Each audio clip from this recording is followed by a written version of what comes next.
पिछले महीने भर से जो हम मतदान होने के बाद से जिस तरह की स्थितियां देख रहे हैं वही एग्जिट पोल में हमको होता हुआ नजर आ रहा है। हम कह रहे थे कुछ सीटों पर फाइट है, भारतीय जनता पार्टी के लिए हैट्रिक लगाना उतना आसान काम नहीं है। एग्जिट पोल हमारी उन चीजों को लगभग वेरीफाई कर रहा है। हालांकि मैं भी मानता हूं कि अंतिम परिणाम के लिए हमको 4 जून का इंतजार करना चाहिए। चुनाव भारतीय जनता पार्टी के मुकाबले कांग्रेस ने अच्छे तरीके से लड़ा, लेकिन क्या यही अंतिम परिणाम होंगे, इस बात को लेकर मुझे अभी भी कुछ संदेह है, क्योंकि अभी हमको अंतिम 4 जून का परिणामों की प्रतीक्षा करनी चाहिए। लेकिन कांग्रेस ने चुनाव लड़ा और उसी की वजह से टैली हमको दिखाई दे रही है कि वह 2 से 5 से 7 सीटों पर संघर्ष करते हुए दिख रही है, भारतीय जनता पार्टी के सामने खड़ी हुई नजर आ रही है। इसके लिए हालांकि भारतीय जनता पार्टी के पास स्टेट में इस बार कोई बड़ा लीडरशिप नहीं थे, कोई बड़ा ऐसा चेहरा नहीं थे, कोई करिश्माई नेतृत्व तो नहीं था, लेकिन उसके बावजूद भी भारतीय जनता पार्टी अगर यहाँ 18 से 23 सीटों पर आगे दिख रही है, मुझे लगता है कि शायद नरेंद्र मोदी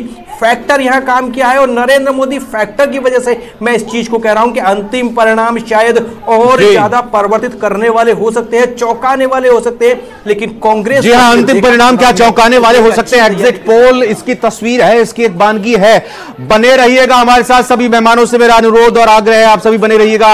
आलोक जी जरूर आएंगे आपके पास, 2 बार कोशिश की संपर्क करने की, लेकिन संपर्क नहीं पाए, लेकिन जरूर आएंगे आपके पास, सवाल करेंगे। आपकी भी राय जाननी बेहद जरूरी है। सीधा रुख करते हैं अपने दूसरे स्टूडियो। प्रियंका हमारी सहयोगी लगातार बनी है। प्रियंका, बिल्कुल, तो कई सीटों से जो आंकड़े हैं वो चौंकाने वाले सामने आ रहे हैं। लगातार एग्जिट पोल के जरिए जो आंकड़े सामने आ रहे हैं, जो अनुमान सामने आ रहे हैं, वो भी आप टीवी स्क्रीन पर देख पा रहे हैं। आज लोकसभा चुनाव का 7वां और आखिरी चरण भी खत्म हो गया और उसके बाद से लगातार आपको मेगा एग्जिट पोल के जरिए दिखा रहे हैं एग्जैक्ट आंकड़े, जहां पर कई राज्यों से चौंकाने वाले आंकड़े सामने आ रहे हैं। कुछ पर बीजेपी का 400 प्लस वाला नारा सही साबित होता हुआ नजर आ रहा है, तो कई सीट ऐसे भी है जहां पर विपक्ष के दावे सही साबित होते हुए नजर आ रहे हैं। हालांकि एक बार फिर से आपको बताते चले कि ये नतीजे नहीं है, ये रुझान नहीं है, असली नतीजे 4 जून को सामने आएंगे। उससे पहले ये जो आंकड़े आपको दिखा रहे हैं वो है एग्जिट पोल।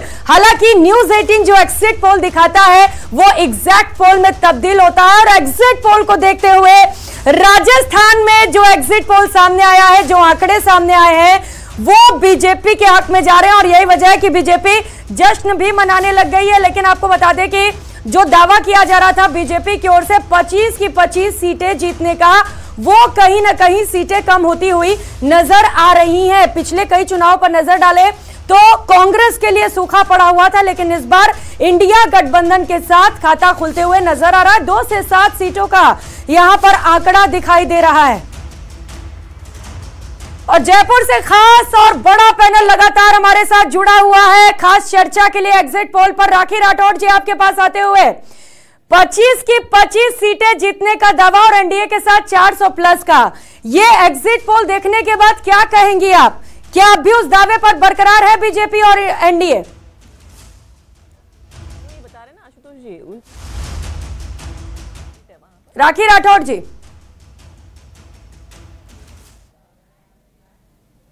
शायद आवाज नहीं पहुंच रही उन तक। आलोक वत्स जी, आप तक मेरी आवाज पहुंच रही है?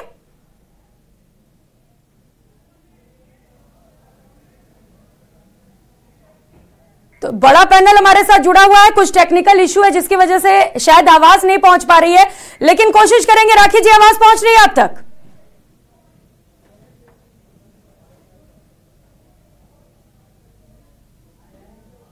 सुन पा रही है राखी जी आप मुझे?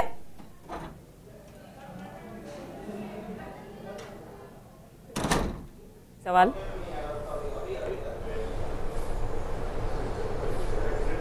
कुछ टेक्निकल फॉल्ट है, कोशिश करेंगे। मेगा एग्जिट पोल के जरिए आपको एग्जैक्ट पोल बता रहे हैं और आंकड़े दिखा रहे हैं जो एग्जिट पोल के जरिए सामने आए हैं। अलग अलग ग्राफिक्स के जरिए ये आंकड़े आपके टीवी स्क्रीन पर आप देख पा रहे हैं कि किस तरीके से 2000, तो ये आंकड़े आप देखिए 543 सीटों के ये आंकड़े सामने आने लगे हैं। राजस्थान की 25 सीटों का एग्जिट पोल भी आपको दिखा रहे हैं। बीजेपी को 18 से 23 सीट मिलने का अनुमान है, तो वहीं कांग्रेस को 2 से 7 सीटें भी मिलती हुई नजर आ रही हैं। हालांकि 4 जून को असल नतीजे सामने आएंगे और उसके बाद ही पता चलेगा कि किसके सर पे जीत का ताज सज रहा है और कौन हार का स्वाद चखेगा।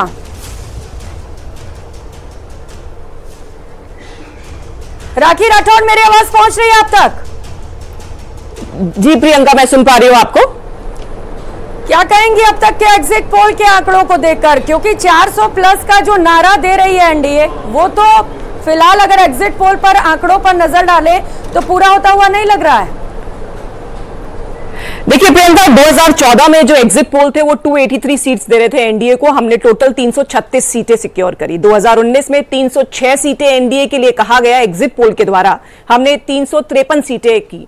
तो मैं ये कहना चाह रही हूं, जो एग्जिट पोल का डेटा आता है उससे बेटर परफॉर्मेंस जो है वो हमारी पार्टी करती है। साउथ के जो स्टेट्स हैं, तेलंगाना हो, तमिलनाडु हो, केरल हो, बंगाल हो, हम इनमें, उड़ीसा में हम बहुत बेहतर परफॉर्मेंस जो है वो आप देखिएगा हम लोग करने वाले हैं। तो जो हमारा काम है, जिस तरह से मोदी जी ने 10 साल के अंदर बिना किसी भेदभाव के काम किया है, उस पे स्टैंपिंग जनता आपको देगी। और जहां तक देखिए राजस्थान की बात है, 2019 में जो न्यूज 18 का ही सर्वे था उसमें 22 से 23 सीटें जो है वो बीजेपी को दे रहे थे, लेकिन रिजल्ट्स 25 में से 25 रहा। आप देखिएगा अब की बार भी ऐसा ही होगा। ये एग्जिट पोल जब एग्जैक्ट में कन्वर्ट होंगे तो हम लोग सारी सीटें 25 की 25 सीटें एक बार फिर से मोदी जी के साथ ही, जैसे मोदी जी पीएम पद की हैट्रिक बनाएंगे, वैसे ही राजस्थान भी 25 में से 25 की हैट्रिक जो है वो 4 जून को बनाएगा।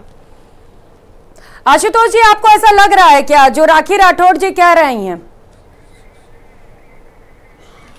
देखिए प्रियंका जी, राजस्थान के चुनाव को जो हमने पिछले 1-1.5 महीने से देखा, उसमें बहुत सारी परिस्थितियों को हमने बदलते देखा। जब समय चुनाव शुरू हुआ था उस समय भारतीय जनता पार्टी के लिए हैट्रिक लगाना एक बहुत आसान सा टारगेट दिख रहा था।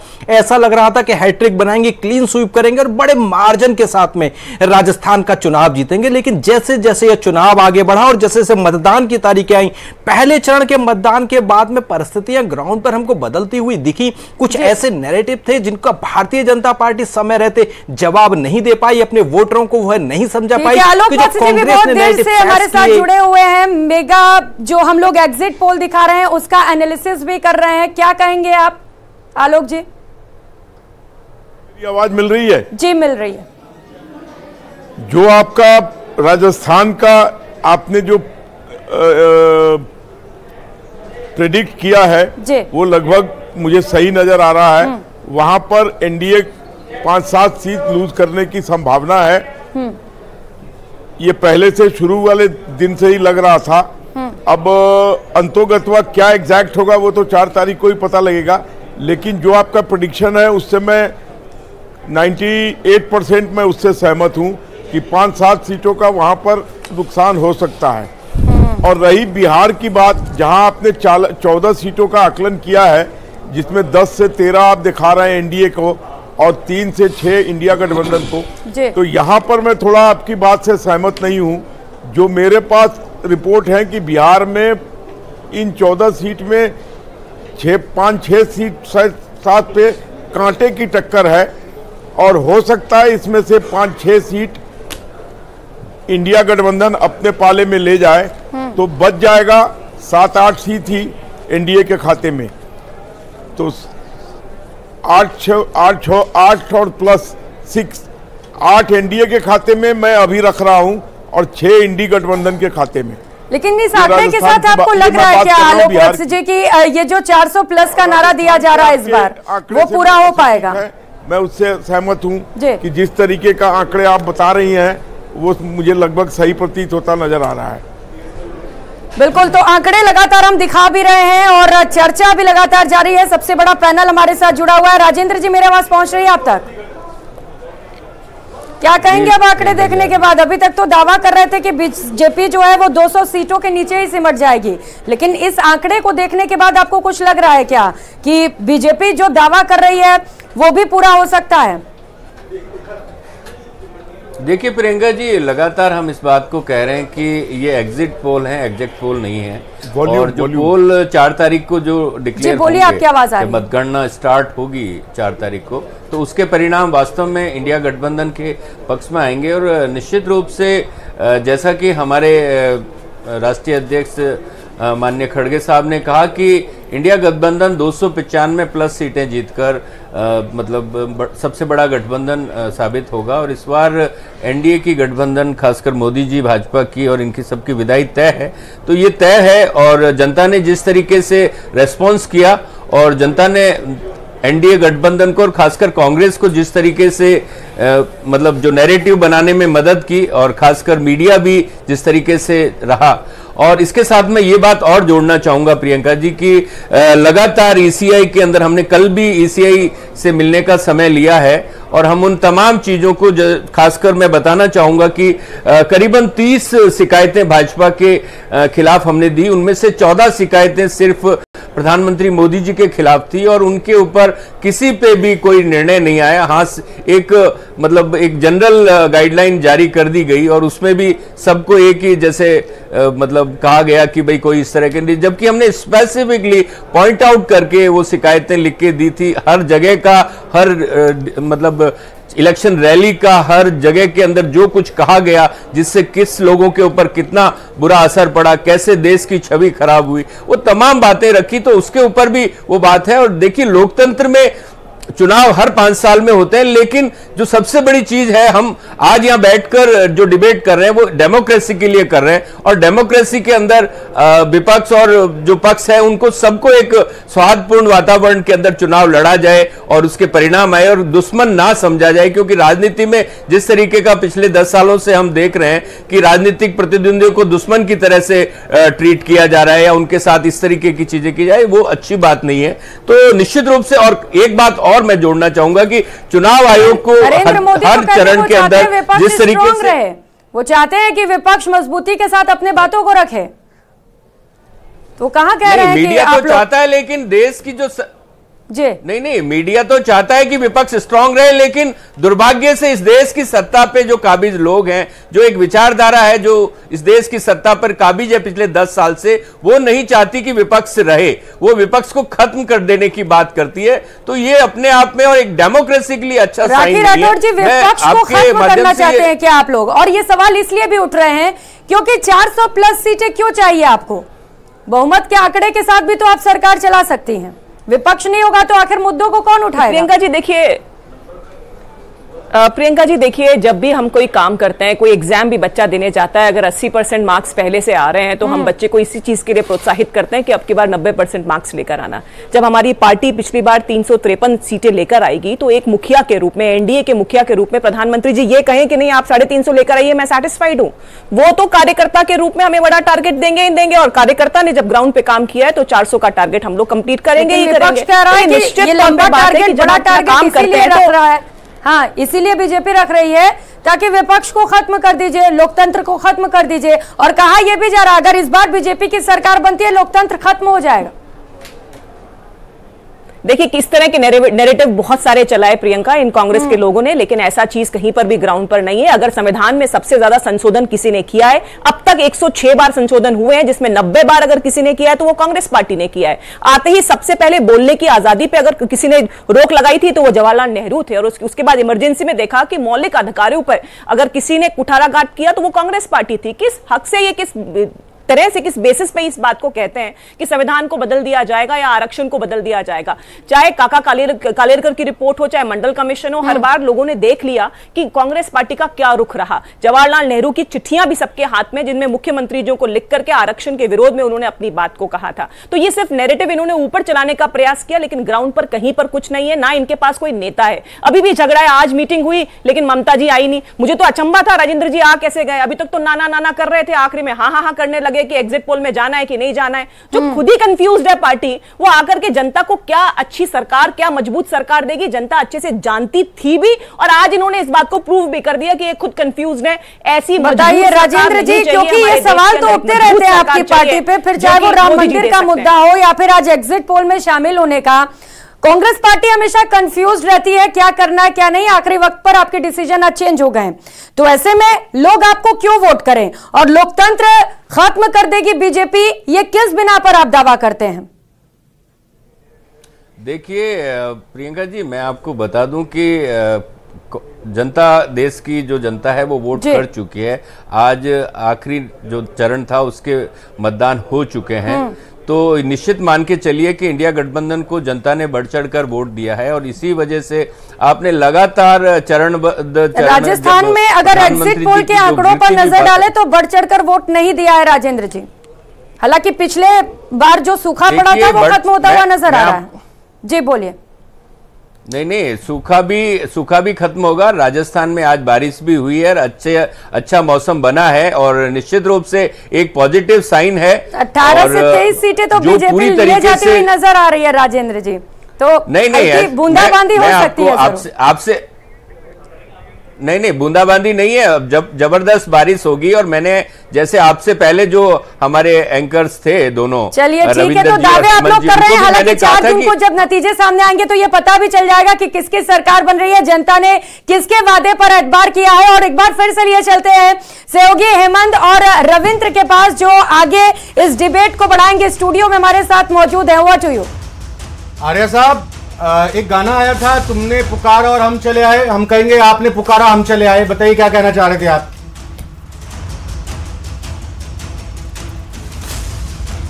तो आर्य साहब ग्राफिक्स पढ़ते हैं पहले, ये बताते हैं ग्राफिक्स की स्थिति अब तक के हिसाब से जो निकलकर आंकड़े इस एग्जिट पोल के अनुमान के जरिए आते हैं, फिर उसके बाद अपने मेहमानों का रुख करेंगे। देखिए एनडीए 196 से 205 सीटें इस एग्जिट पोल के मुताबिक आती हुई दिखाई दे रही है। अनुमान है, ये एग्जिट पोल का नतीजे नहीं है, नतीजे 4 जून को आएंगे। नतीजे 4 जून को घोषित होंगे, लेकिन उससे पहले ये आंकड़े हैं जो बहुत कुछ कहते हैं, ये नतीजों के आसपास हो सकते हैं। इंडिया गठबंधन की अगर हम बात कर ले रविंद्र, तो यहां पर 92 से लेकर 101 तक का आंकड़ा दिखाई दे रहा है और अदर्स के खाते में 17 से 23 सीटें जाने का अनुमान है। बिल्कुल 322, ये अभी पूरी 543 सीटों का लेखा जोखा एग्जिट पोल का नहीं आया, ये 322 सीटों का अनुमान है। इन 322 सीटों में 196 से 205 सीटें एनडीए को मिलती हुई दिखाई दे रही हैं। बीजेपी का ब्रेकअप और बीजेपी की सहयोगी पार्टियों का ब्रेकअप भी आगे लेकर चलेंगे, बाद में उसका जिक्र करेंगे। उम्मीद करता हूं हमारे साथ मेहमान जुड़े होंगे और उन्हीं के पास अब हमको जाना होगा, लेकिन उससे पहले देखिए गए पर ग्राफिक्स आ रहा है फिर से दोबारा हमारे साथ। इसको एक बार फिर से पढ़ना बहुत जरूरी है, इसको बताना जरूरी है कि किस तरह से हमने पहले भी बताया था। फिर से बताते हैं कि 96 से लेके 205 सीटें एनडीए गठबंधन को यहां पर मिलती हुई इस एग्जिट पोल के अनुमान के मुताबिक। और ये भी साफ कर दें, जैसे कि आपने कहा, ये 543 में से 322 सीटों के आंकड़े हैं एग्जिट पोल के, जिसमें एनडीए 196 से 205 और इंडिया गठबंधन जो है जो 92 से लेकर के 101 तक जाती हुई दिखाई दे रही है। अदर्स के खाते में 17 से 23 सीटें जाने का अनुमान इस एग्जिट पोल का है। हमारे साथ मेहमानों का एक बड़ा पैनल लगातार मौजूद है। आर्य साहब भी जो है बात अपनी कह रहे थे। आर्य साहब, अब इन आंकड़ों को लेकर के क्या कहेंगे? राजस्थान के से हम आपसे जानना चाहते हैं, समझना चाहते हैं कि क्या कांटे की टक्कर कुछ सीटों पर हो सकती है। लेकिन फिलहाल सबसे बड़ी खबर असम का आ चुका है एग्जिट पोल का आंकड़ा, 14 सीटों का असम का, 10 से लेकर 13 सीटें एनडीए को मिलती हुई दिखाई दे रही हैं। हिमंता बिस्वा शर्मा के नेतृत्व में यहां पर बीजेपी की सरकार है और यहां असम में जिस तरह से लोकसभा चुनावों के एग्जिट पोल के अनुमान आ रहे हैं, तो बेहतर प्रदर्शन यहां पर एनडीए का, बीजेपी का होता हुआ दिखाई दे रहा है। एक एक करके सिलसिलेवार तरीके से सभी राज्यों का लेखा जोखा आंकड़ा यहां पर एग्जिट पोल के अनुमान के जरिए हम यहां पर पेश कर रहे हैं। असम की सीटों का भी हालचाल इस वक्त आपकी स्क्रीन पर है। इंडिया गठबंधन को 2 से 5 सीटें मिलने का असम में अनुमान लगाया जा रहा है। तो असम को लेकर के लगातार जब चुनावी सभाएं हो रही थी, एक दूसरे पर हमलावर दिखाई दिए जा रहे थे और अब जो आंकड़े आ रहे हैं एक करके हम आपकी टीवी स्क्रीन पर दिखा रहे हैं। असम की 14 सीटों का एग्जिट पोल है जो ये कह रहा है कि 10 से 13 सीटें एनडीए के खाते में जाने का अनुमान, और इंडिया गठबंधन को लेकर के भी आंकड़े आपकी टीवी स्क्रीन पर। गोवा की 2 सीटों का एग्जिट पोल देखिए आपकी टीवी स्क्रीन पर आ गया है। बीजेपी को 1 और कांग्रेस को 1 सीट का अनुमान। बराबर का मुकाबला, जी हां, एग्जिट पोल के अनुमान में बराबर का मुकाबला इन 2 सीटों पर गोवा में देखने में सामने आ रहा है। और यहां पर ये लगातार गोवा के बाद गुजरात की सीटें भी काम किया गया, इसलिए नरेंद्र मोदी जी के प्रति जनता का विश्वास ये स्पष्ट दर्शाता है कि एग्जिट पोल के अंदर भी जो 400 प्लस के आसपास आंकड़े दिखा रहे हैं, तो मैं यही कह सकता हूं कि 400 प्लस के साथ भारतीय जनता पार्टी की सीटें आ रही है और राजस्थान में 25 की 25 सीटें भारतीय जनता पार्टी की आएगी। भाई साहब, आपको लगता है कि जो 400 पार का आपने बात कही है, क्योंकि विपक्ष के लोग कह रहे हैं कि इस बार 400 पार नहीं होने देंगे और राजस्थान में कुछ सीटों को लेकर जिस प्रकार से कयास लगाए जा रहे हैं एग्जिट पोल में कुछ एक कम हो सकती है। ऐसा है, विपक्ष का काम यही है और विपक्ष बौखला चुका है। विपक्ष को जनता ने नकार दिया है और जनता ने नकार दिया, इसीलिए तो 400 के प्लस सीटें भारतीय जनता पार्टी की आ रही है। और इसलिए मुझे लगता है कि निश्चित रूप से राजस्थान के अंदर भी भारतीय जनता पार्टी के प्रति जो जनता का एक विश्वास था, चुनाव के दौरान जिस तरह का उत्साह था, और इससे स्पष्ट है कि भारतीय जनता पार्टी की 25 की 25 सीटें भारतीय जनता पार्टी की राजस्थान में भी आएगी। और केंद्र के अंदर भी 400 प्लस का नारा है, वो निश्चित रूप से जनता के आशीर्वाद से पूरा होगा और देश के अंदर आने वाले समय में भारत विकसित प्रधानमंत्री नरेंद्र मोदी जी के नेतृत्व में बनेगा। Thank you very much. विश्वास जताते हुए राखी राठौर जी, 400 सीट पार आ रही हैं बीजेपी की, एनडीए की, तो इन 400 सीटों में कैलाश चौधरी जी की भी सीट होगी क्या बाड़मेर जैसलमेर?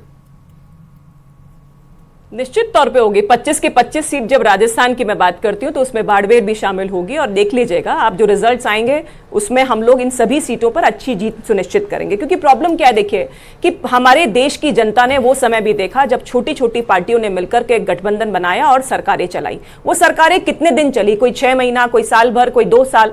हमने चौधरी चरण सिंह जी की हो, वीपी सिंह जी की हो, इन सबकी सरकारों को देखा कि छोटी छोटी पार्टियां मिलकर के सिर्फ और सिर्फ मजबूर सरकार दे सकती है, मजबूत नहीं।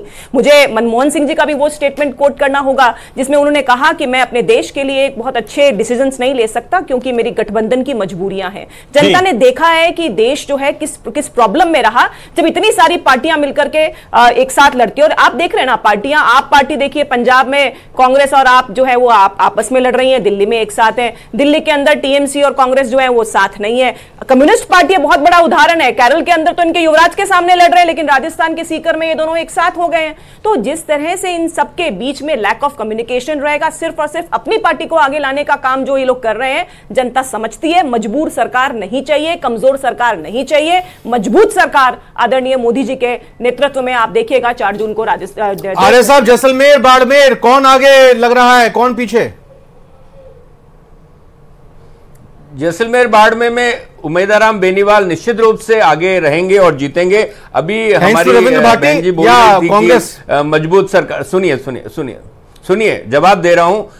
राखी जी बोल रही थी कि मजबूत सरकार चाहिए, मजबूत सरकार नहीं चाहिए। तो मैं आपको बताना चाहता हूं कि 2004 से लेकर 2014 तक इस देश के अंदर सबसे ज्यादा सामाजिक क्षेत्र में काम हुआ और तमाम अधिकार देकर लोगों को रोजगार दिया गया। चाहे राइट टू एम्प्लॉयमेंट की बात हो, मनरेगा के रूप में राइट टू फूड की बात हो, राइट टू एजुकेशन की बात हो, राइट टू इंफॉर्मेशन की बात हो, ये तमाम कानून बनाकर जनता को जिस तरीके से दिया गया, किसानों के कर्ज माफी की बात हो, ये तमाम चीजें की गई। और उस वक्त देश का इंफ्रास्ट्रक्चर भी बहुत तेजी से बढ़ा और 20 करोड़ से बड़ी आबादी जो गरीबी की रेखा में थी वो मिडिल क्लास के अंदर आई। और आपने देखा होगा कि हमारे बच्चे, गरीब बच्चे जो जो मतलब सूचना प्रौद्योगिकी के अंदर जाके उन्होंने नौकरियां प्राप्त की और जो सूचना क्रांति का जो 5वें नंबर पर हमने देश की अर्थव्यवस्था को ले आया, बहुत जल्द 3रे नंबर पर आ जाएगी। क्या देश की अर्थव्यवस्था को 5वें नंबर पर दुनिया में ले आए, ये बीजेपी कहती है। और अब ये 3रे नंबर पर भी आ जाएगी बहुत जल्द अगर हमारी ही सरकार रही है, उनका दावा है। मोदी जी क्या कहते हैं, क्या नहीं कहते हैं, उसके ऊपर मेरे ख्याल से वो खुद भी अगर आप पूछेंगे, कल पूछेंगे, उसका आज जो जवाब देंगे वो उलट होगा। तो वो खुद अपने डेटा पे खुद ही कंसिस्टेंट नहीं है, तो उनकी बात का कोई वो नहीं है। क्योंकि आज तक उन्होंने सिर्फ और सिर्फ आंकड़ों को तोड़ मरोड़ के और झूठ ही बोला है, जिस तरीके की बात है। आलोक जी और आशुतोष जी, अभी हमें एक छोटा सा ब्रेक लेना पड़ रहा है और ब्रेक लेने के बाद जब आएंगे तो आलोक जी आपका रुख करूंगा और आशुतोष जी आपसे ही बात करेंगे और राखी मैम और साथ ही साथ आर्य साहब, आप दोनों बनेंगे ही हमारे साथ। फिलहाल अभी एक छोटे से ब्रेक का वक्त हुआ है, तुरंत लौट कर आते हैं, कहीं मत जाइएगा। Mega exit poll news 18 Rajasthan पे जारी।